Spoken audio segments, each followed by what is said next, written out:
Hey, in this video, we are going to be sharing with you the 10 best tips to help you sell your home quickly. And if you stick around till the end, actually number 10 is the most important, so you don't want to miss it. And we're going to get after it right now.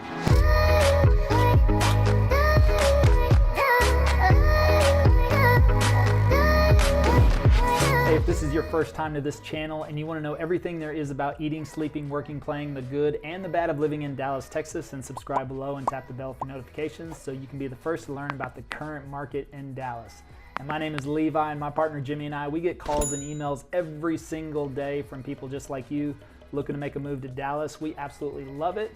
So whether you're moving in 9 days or 90 days, be sure to give us a call, shoot us a text, or send us an email. We'd be happy to help you make a smooth move. So as I mentioned, we are discussing in this video the top 10 tips to help you sell your home quickly. That way you can get to Dallas as quickly as possible. Actually, this applies no matter where you're moving to or if you're selling your house. So even if you're not moving directly to Dallas, you can still stay tuned for the rest of this video. We want to talk about number one. The number one tip to help you sell your home quickly is curb appeal. You want to dress up the outside of your house. It's your home's first impression when people show up, when they drive up. I mean, you've always heard that expression, right? First impressions matter the most, right? First impressions last the longest. So as soon as they drive up, if they see unkept yard, unkept bushes, unkept flower beds, peeling paint, all of those things, it is going to impact their impression of your home. And they're thinking, if this is the way it looks on the outside, I can't imagine what it looks like on the inside. So a great recommendation is always go ahead and spend a little extra money if you can. If you have that, to go ahead and paint the house. It should hold the value or increase your value enough to where you could get a little bit of that back. But definitely work on the bushes. And if you don't have the funds set aside for that, then you need to spend a Saturday out there. Maybe recruit some family or friends to have a yard day to come clean things up, rake everything up, mow the grass, do whatever you can to make it look in tip-top shape if you want to get the most money in the sale of your home. So that is number one, is make sure the outside of your home looks top-notch. Okay, so number two, to help you sell your home quickly is going to be a fresh coat of paint. I kind of mentioned that a little bit on the first tip as far as the outside, the curb appeal, but a fresh coat of paint is definitely going to be key for the look of your home, especially if you have an older home. I live in a historic district here in Dallas, and some of these homes have either been painted 20 times before, 30 times, or they haven't been painted at all in the last 50 years. It just depends. Now, if you're in a historical district, sometimes they'll regulate that or try to get you to keep up the outside of your house at least. But a fresh coat of paint is really going to do the home justice. It's going to be worth it. So get a good quote, get 2 or 3 quotes, and even if it costs $2,000 or $3,000 or $4,000, you can likely recoup that in the sale of your home, because if you don't paint it, then it could reduce the value of your home, at least by perception, and then somebody may not be willing to pay what you're asking for, because then they're thinking, well, now I've got to spend $2,000 or $3,000 to get the house painted, and you don't want them thinking that way. So number two, get your house painted. All right, so the number 3 tip for selling your home quickly is removing personal items from the home. And yes, I know that may be a little hard, but if you're going to be moving anyways, then you might want to consider going ahead and packing up what you can. So if you've got pictures, if you're the person that has all the family photos, a whole hallway full, all down one side, every bookshelf, everywhere you turn, there's family photos everywhere. Nothing wrong with that, but you might want to reduce that significantly, if not eliminate them altogether. Now, just keep in mind, you're going to pull those pictures out and you can put them into the new home. So while you're selling your home or your home is on the market, the thing is that it really does distract a buyer when they're going through your house and they're just seeing all of your family photos. There is something emotional, there is something psychological there that makes them feel like they may be taking something away from you or your family, even though you're looking to sell and make a move. But also it makes it very difficult for them to picture themselves in your home in the first place. So if you remove all the family photos, all the personalized items, everything you can as much as possible. And if you can't remove everything, then try to reduce it as much as possible so that the impact or the visibility of it is a minimal amount, right? You want the buyers to be able to picture themselves in your home, and that's going to help them feel, a lot more comfortable and help them, make an offer. All right, so number 4 on the list when it comes to selling your home quickly. Oh, by the way, if you're finding this helpful so far, then please give a thumbs up and consider subscribing as well. That really does help us a lot. But number 4 on the list is get rid of the clutter. All right, so if you're the type of person, I'm not saying you're a hoarder, but if you're the type of person that the closets are a little overflowing, or your drawers. Now, not that a buyer going through your house, they shouldn't be going through your drawers, but if they open a door to a coat closet or a linen closet or the utility closet or your bedroom closet, they're going to want to peek inside behind those doors. And if it comes busting out, things come falling out, or it's just packed to a hill, that's just something that can be a turnoff. It's not necessarily for everyone, but they may just think, oh, it could give them a sense of that the house has been unkept, and they may be concerned about other things that might have been unkept. So even though it might be nice and neatly organized, or that really depends. If it's nice and neatly organized and it looks okay, then that's probably okay. But if things are overstuffed, they open up a kitchen drawer and it's just completely trashed out, it's like the trash drawer, you don't want that to happen. So again, whatever negative connotations that you can remove for that buyer before they see it is going to improve your chances significantly. All right, number 5 on the list to help you sell your home quickly is make your beds. Yes, I wouldn't have to say it if we didn't see it before, but you would be surprised how many times you go to show a home and it looks like the people left because the apocalypse was about to happen. So the beds weren't made, things are just all over the place. So get in the habit. If you don't like making your bed, or you never did that before, if you're selling your home, go ahead and try to change that habit, at least for the time being, while your house is on the market, and make that bed, because again, it's just going to give a better feel to that buyer. And think about it, anytime you've ever seen a staged home, or if you've watched any of the housing shows on HGTV or something like that, and they bring people into that home, the beds are always made, right? Or when they're trying to sell a home or stage a home, everything's always in its place and the beds are made. So think about that as well. People know that the house is lived in, but you don't want them to feel like it's being lived in and neglected at the same time. So make your bed. All right, number 6 on the list to help you sell your home quickly. And I know this may seem like a given, but you would be surprised. Again, we've seen it all going through houses, but take out the garbage. And and I would say with that, reduce any odors that you can as well. So, and that doesn't mean hide it with strong perfumes or anything like that. That means just make sure, to clean up. Make sure everyone cleans up. If you're used to putting food in the trash and leaving it for a couple of days, maybe consider putting it in the trash and then taking it outside to your outside trash can, right?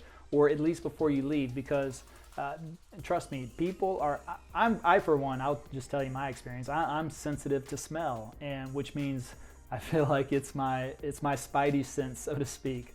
So I'm very, very sensitive to a strong odor, strong perfumes, strong cleaning supplies, but at the same time, I'm also very sensitive to bad odors as well.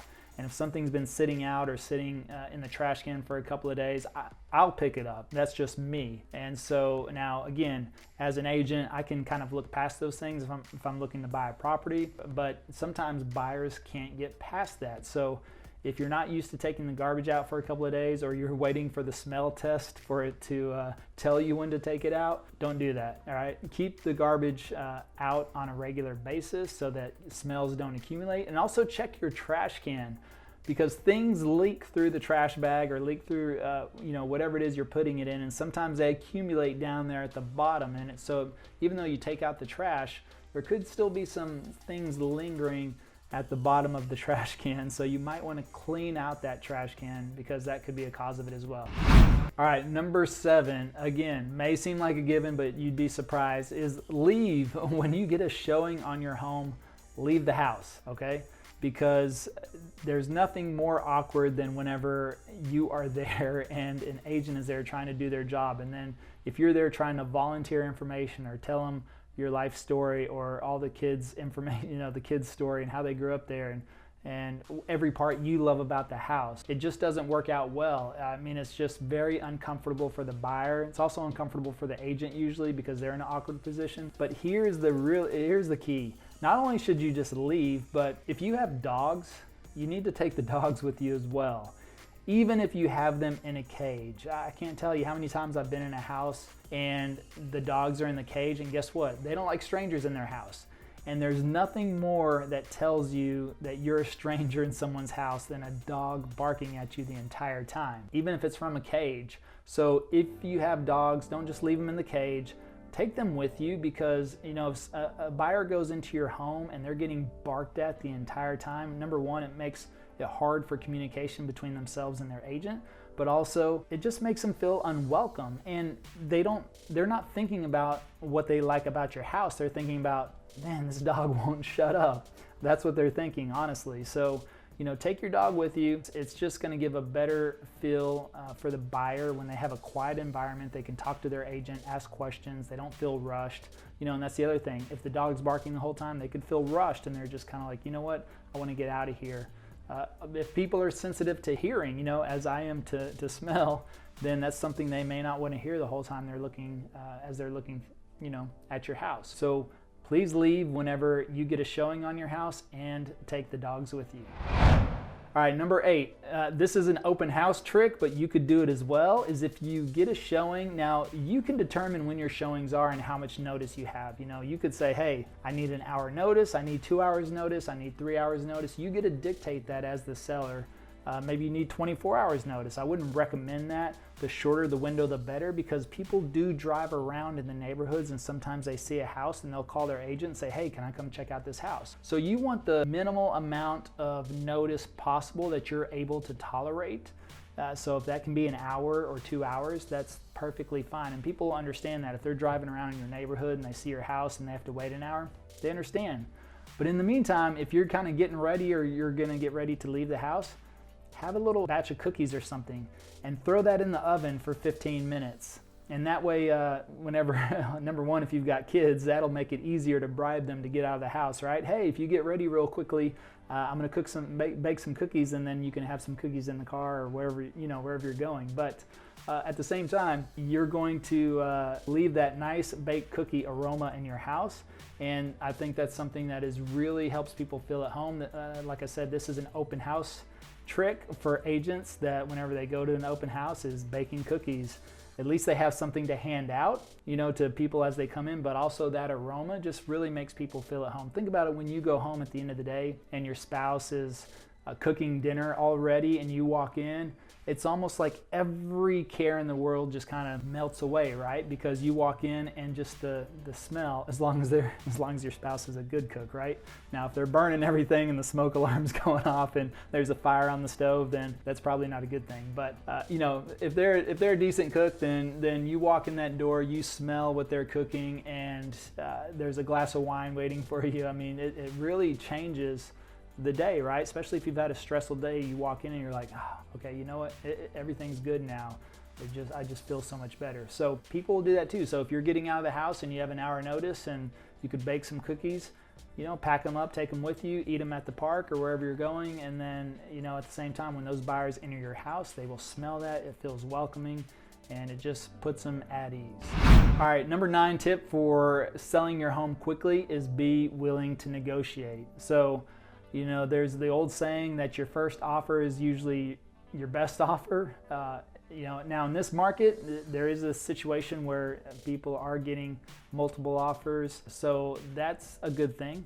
But if you're willing to negotiate, understand your realtor should be able to, work through a net sheet with you at least to help you understand, the fees and the commissions and things like that are involved, and that way you can see your net amount after everything's said and done. So, and that way you'll understand if you've got wiggle room. And I just had this, I went through this actually with my parents, and we were selling my grandmother's house, and she finally finally.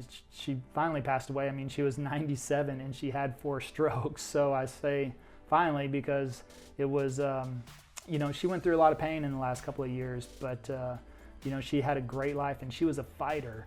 And, you know, she finally passed away. I mean, we thought she was going to after the first one, but the fact that she made it through that and then had 3 more strokes and still, you know, kept going. I mean, she was strong. So I don't say finally like we were waiting on it. I say like it finally happened. But, you know, she passed away and, you know, my parents wanted to sell the house and I was helping them with that. Then, you know, they got an offer and it was a little bit less than what they wanted, but we had actually listed the house more than what my parents expected in the first place, right? So, you know, it was something that I helped them work through. I just said, look, what's the bottom line?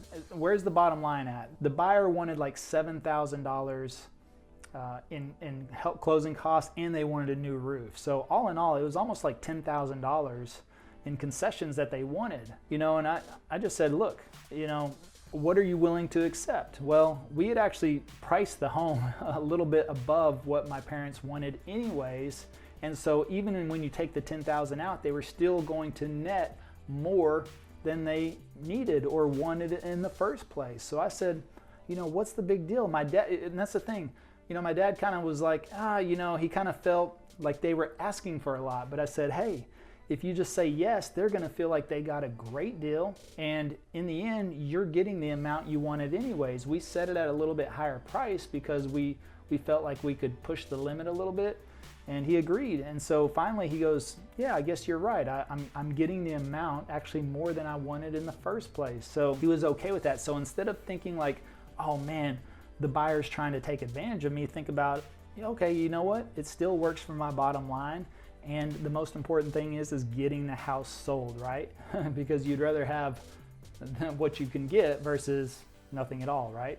So hopefully that helps you understand and you know, get a better idea of what may help you when it comes time to negotiate. All right, number 10. The number 10 reason and the best tip, you know, to sell your home quickly. And I said you definitely want to stick around because it's the most important. And you know it's coming, but that is, of course, to give us a call. That's right. You give myself or Jimmy a call. The thing is that you may be coming out of state. You know, we get a lot of out-of-state buyers because of the content we're putting out here on YouTube. And so people are moving in. So you may think that we can't help you with the sale of your house in your state. But if you don't have an agent in place already, then we've got a great referral network. We have a large referral network all across the U.S. with some of the best, actually the best agents in every state. We work with a large group. And so we'd be happy to refer somebody to you if you need to sell your home in your state, no matter where you're at. And then of course, you know, if you're thinking of moving to Dallas or even Texas in general, of course, we're based in Dallas, but again, we've got a great team all across Texas, so we can help you out in any city. But, you know, clearly if you're coming to Dallas, give us a call. But most importantly, again, since this video is about selling your house, you want a great agent to help you with that. If you don't know one, let us know. We'd be happy to refer somebody to you. And on top of that, they should help you out with the first 9 steps that we talked about in the first place. So you shouldn't have to worry about the first 9 steps if you hired a good agent, all right?